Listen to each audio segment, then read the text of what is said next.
বগুড়ায় ২০০ গ্রাম হেরোইনসহ গোদাগাড়ী থানার আশরাফুলসহ ২ জন গ্রেপ্তার। বগুড়ার র‍্যাব-১২ এর অভিযানে ২০০ গ্রাম হেরোইনসহ ২ জন মাদক ব্যবসায়ীকে গ্রেপ্তার করেছে। হেরোইন ক্রয়-বিক্রয়ের উদ্দেশ্যে বগুড়া শাহজাহানপুর উপজেলার খোট্টাপাড়া ইউনিয়নের খাদিরা মাদ্রাসার পুকুরপাড় এলাকায় দুবলাগাড়ী টু মোস্তাইলগামী পাকার উপর অবস্থান নিয়েছে।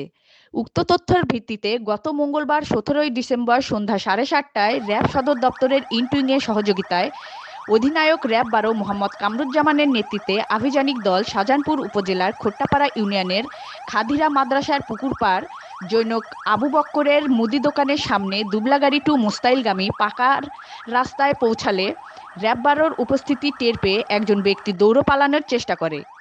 মোহাম্মদ শামীম আহমেদ সবুজ, বয়স ২৪, পিতা মোহাম্মদ রবিউল ইসলাম, সাং সুরুলিয়া, মিধাপাড়া, একটি মোবাইল, একটি সিম ও নগদ ৮,২০০ টাকা আটক করে।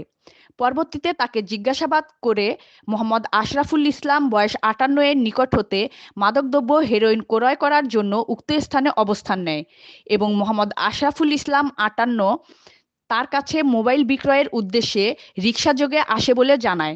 পরে মোহাম্মদ শামীম আহমেদ সবুজ বয়স ২৪ এর দেখানো মতে মোহাম্মদ আশরাফুল ইসলাম বয়স ৫৮, পিতা মৃত রইসউদ্দিন, সাং মাঘিটা রেলগেট, থানা গোদাগাড়ী, জেলা রাজশাহীকে রিকশার উপরে বসা অবস্থা হতে হাতে নাতে ২০০ গ্রাম হেরোইন, একটি মোবাইল, একটি সিম ও নগদ ২৮০ টাকা সহ গ্রেপ্তার করা হয়। গ্রেপ্তারকৃত আসামিদের বিরুদ্ধে আইনানুগ ব্যবস্থা গ্রহণের জন্য শাহজাহানপুর থানা বগুড়ায় সোপর্দ করা হয়।